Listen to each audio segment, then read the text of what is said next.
Since 2012, Texas has been using the State of Texas Assessments of Academic Readiness, or STAR exams, to test its students. These exams add on to an almost 40-year history of standardized testing in Texas.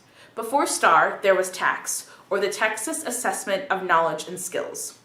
The TAKS was administered from 2003 to 2011 and was created and scored by Pearson. From the beginning, TAKS was flawed. In 2003, yes, the first year that the test was given, there was a science question that had no correct answer choices. Over 400,000 students were affected by this and scored incorrectly because of it. Interestingly enough, this was not the only controversy that the TAKS faced. This quote is taken straight from the Wikipedia page on the TAKS. Quote, "Also controversial is the mathematics section of the exit level test.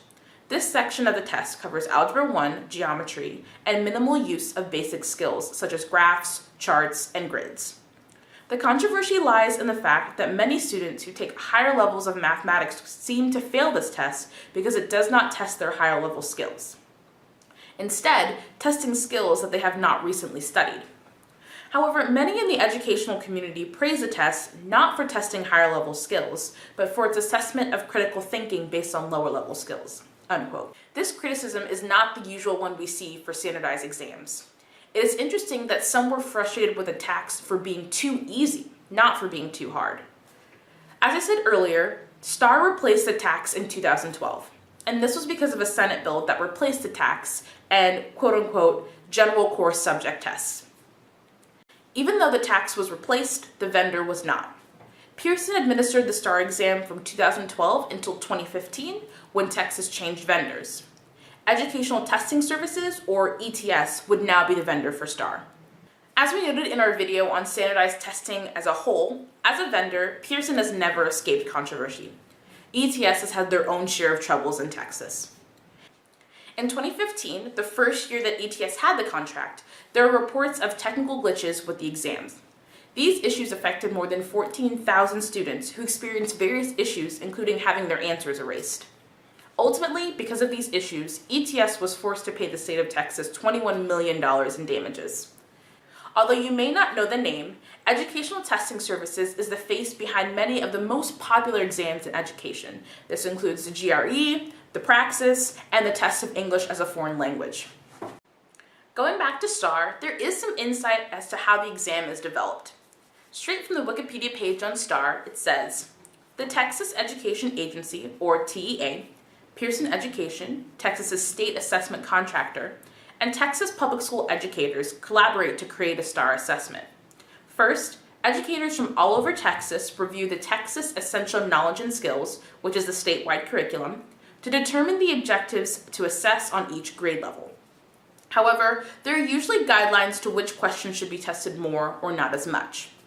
Then, educators determine how the objectives could be best assessed and develop guidelines outlining eligible test content and test item formats.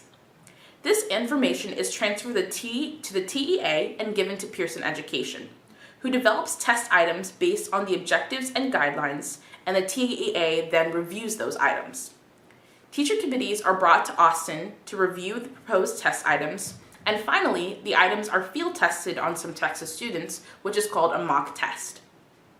Using the input of the teacher committee and the results of the field testing, the TEA and Pearson build the real STAR. And usually very hard questions are removed from the exam. Most of this procedure actually follows from the TAKS, which is the old exam that Texas was taking. And this explanation is a little dated as it refers to Pearson as the assessment contractor for Texas, but we now know that ETS has replaced Pearson since the first administration of the STAR exam. So this brief explanation online is all that we have, as ETS does not provide any clear information as to how they develop assessments for their clients. With a long history and a recent change, there has been a lot of chatter in Texas concerning these exams and testing in general. Texas House Bill 1333 was on the table in April of 2017.